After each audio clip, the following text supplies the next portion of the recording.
They tell you never to go off the trail in a national park. Most people think it's because you'll get lost, or perhaps fall from a ledge. But there is another reason, a reason the park rangers are sworn never to discuss with the public. My name is David. Last summer, I took a job as a seasonal ranger in the Redwoods of California. I used to laugh at the campfire stories and thought they were just tricks to keep tourists from wandering. I don't laugh anymore, not after what I witnessed at the bottom of Dead Man's Ridge. Now, I don't even go near my own backyard after the sun goes down. Some secrets are meant to stay buried in the dirt, and some things are better left unseen. It was a late Tuesday, around 6 p.m. The sun was dipping low, casting shadows that looked like long, skeletal fingers stretching across the forest floor. I received a crackling radio call about an abandoned backpack found near a restricted zone, Sector 7. When I arrived, the air felt heavy, static, the kind of silence that rings in your ears. Not a single bird was chirping. No squirrels, no wind, just nothing. I found a bag near an old rotting cedar. It wasn't just dropped, it was shredded. The heavy canvas was ripped into thin strips, as if something with immense metallic strength had used it for target practice. And then I saw the blood, but it wasn't red.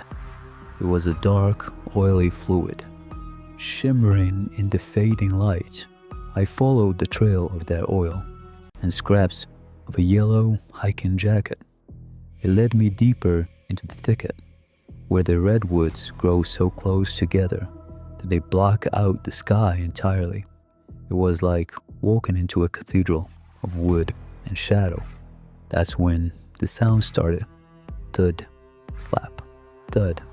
It sounded like wet leather being slammed against the mud. My heart was hammering against my ribs so hard I thought it would snap.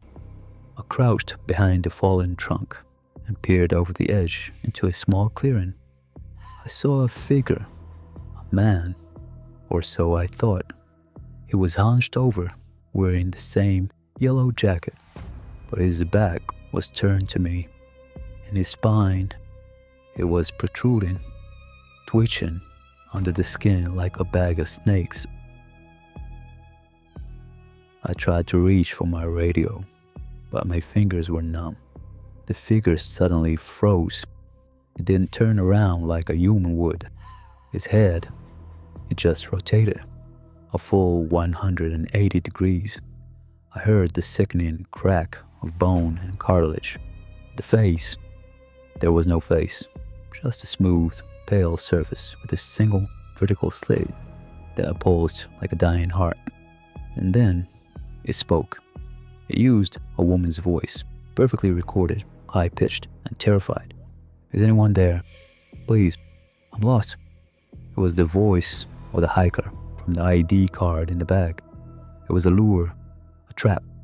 I didn't wait. I ran. I ran until my lungs felt like they were filled and with broken glass. I quit the next morning. The official report said it was a bear attack. But bears don't speak. Bears don't mimic the dead. If you ever hear a loved one calling your name from the deep brush, keep walking. Don't look back, because some things are hungry for more than just your fear. The aftermath and the warning. I moved out of California within a week. I thought distance would bring me peace. I thought if I put enough miles between me and those ancient trees, I could forget that faceless thing and its stolen voice. But the redwoods have a way of staying with you. Every time I close my eyes, I'm back in Sector 7. I can still smell that metallic, oily scent, and I can still hear the wet slapping of his feet against the mud. Pause for 5 seconds. Wind sound. Last night, I was sitting in my apartment, in the middle of a crowded city, miles away from any forest. It was quiet, too quiet. And then, from the hallway just outside my bedroom door, I heard it, a soft, muffled voice, high-pitched and trembling. I said, "David, is anyone there? I'm lost." Narrator tone becomes a whisper. It was my own voice. It had recorded me from that night, and it had followed me home. You see, these things don't just stay in the woods. They attach themselves to your fear. They feed on your memory until they can perfectly mimic the one person you trust the least, yourself.